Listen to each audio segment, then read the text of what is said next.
One thing you all will learn very quickly about me is just how much of a pussy I am when it comes to scary games. And it's not just games, but movies, haunted houses, corn mazes, vertical velocity at Six Flags Marine World. And just the idea of the month of October is enough to get my hair to stand up.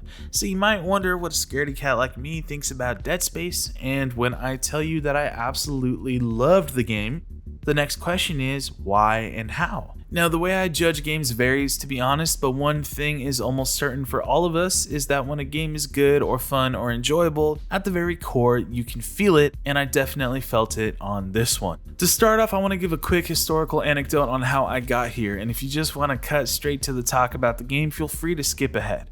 I don't care. But if you want a better picture of the thought process here, it is worth listening to. See, my issues with anything scary comes down to cheap jump scares. I can tell you 3 off the top of my head that left me scarred as a kid right now. 2 were from Lord of the Rings. Behold.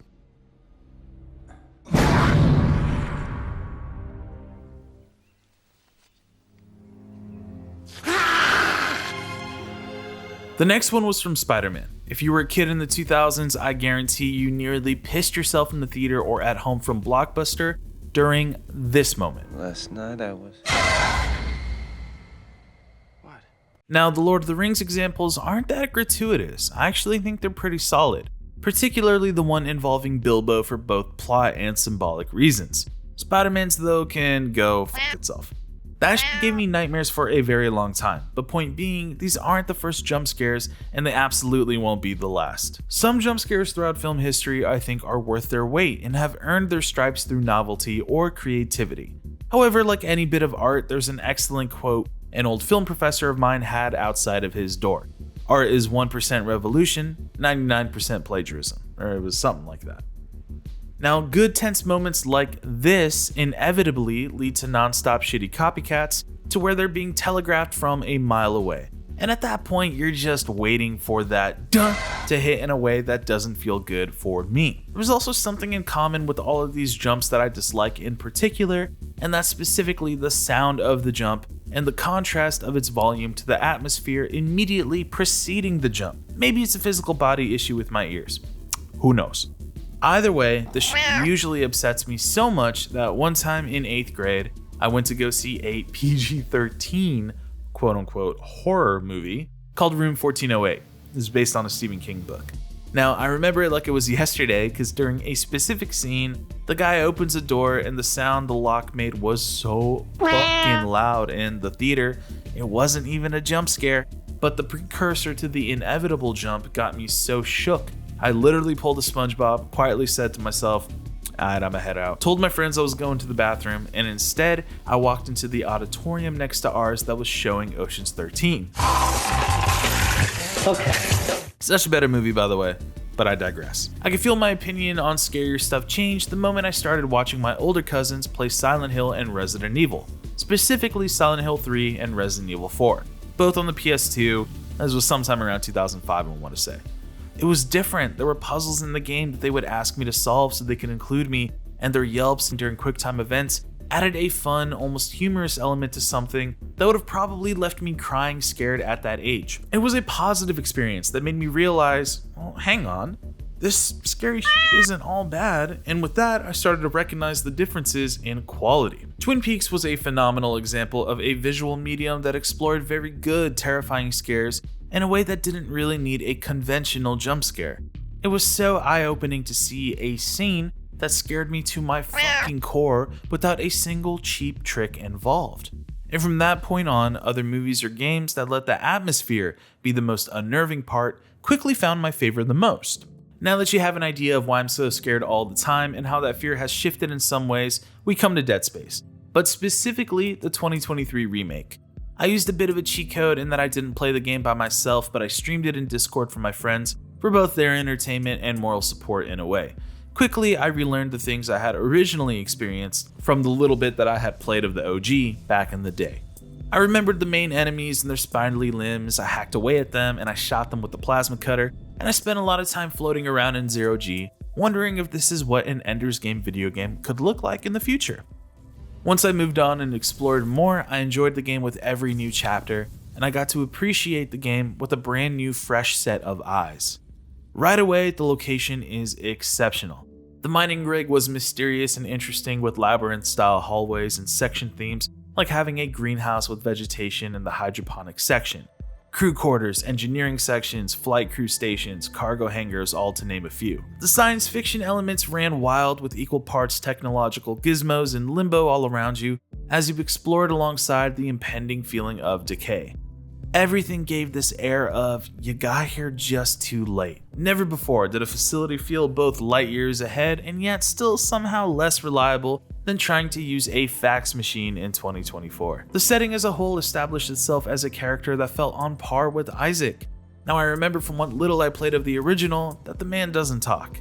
In the remake though, he talks quite a bit, and you see his face, which made certain moments lose their weight and impact in the remake, but not enough to where I felt like it took away from all the good of the game. The environment was meant to have your steps retraced with incentives in the form of upgrade nodes, restocking on ammo or health, as well as schematics to soup up your weapons. They came in several tiers and are optional from what I remember, but was something I constantly seeked out during my playthrough. With the environment came some solid environmental storytelling, a lot of show not tell, but for those who wanted story beats, there were plenty of those too, with audio and text logs. But the highlights for me were these 3D holographic recordings that played out in real time, showing you just what went down. The combat was also phenomenal. Dead Space seemed to fit perfectly in that niche that a game like RE4 fits in, where you don't want to go full Rambo with your weapons, but as far as the standard difficulty goes, you're also not forced to simply stun the minion enemies and then try to outrun them or outlast them as you move to different rooms, with the exception of one recurring mini-boss. For the core combat, you can very much stand your ground and go ham with not only a varied arsenal but abilities as well. And they don't overwhelm you with their complexities, but in fact, they reward creative, quick thinking. Stomping and flailing your plasma cutter, shooting out an enemy's sharp dismembered limb back into the gaping mouth of his buddy, using stasis and twisting around in zero grav to get a shot off, these were all incredibly novel and a load of fun. Adding onto the fun core loop is Dead Space's upgrade system. Every weapon has an upgrade tree with various aspects of the weapon improved upon, from reload speed, firing rate, and of course damage, alongside other quirks particular to each weapon. The best part of this system was you could pour all of your upgrade notes into one tree, and if you decided that a newer gun you found later down the road suited you better, for the cost of a marginal amount of credits, respecking became a viable option. This encouraged so much experimentation, and even if you just didn't care for a weapon in the long run, as you began to encounter different enemy sets, you didn't feel too punished for pouring all of your eggs into one or a few baskets.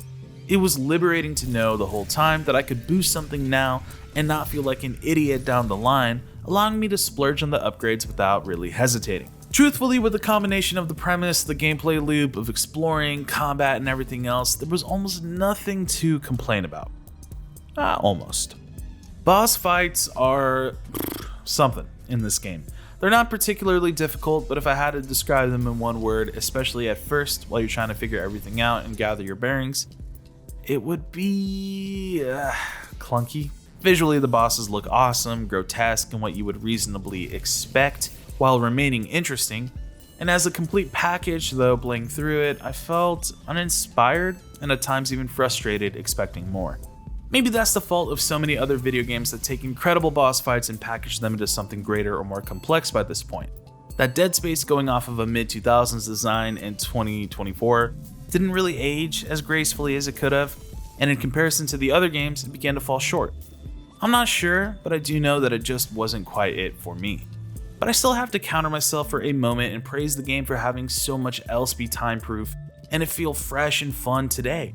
I mean, fuck the boss fights. If that was the weakest part, I'll take it, because so much else about the game does stand the test of time, and I was pleased with a lot of it. The only other thing that felt a little lukewarm for me was that I did start to teeter off interest in the story as the game nearly reached its conclusion.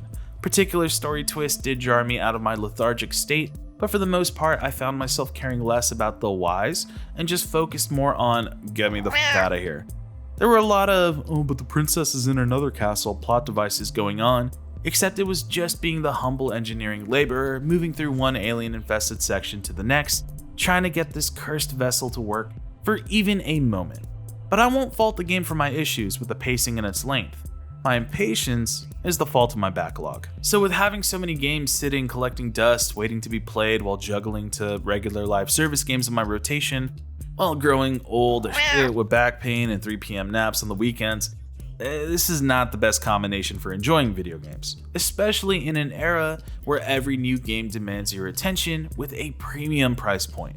That makes Dead Space Remake a standout for me, because it was fantastic in nearly every aspect, and when I went back to the original for a little bit, it seemed like a good faith reincarnation.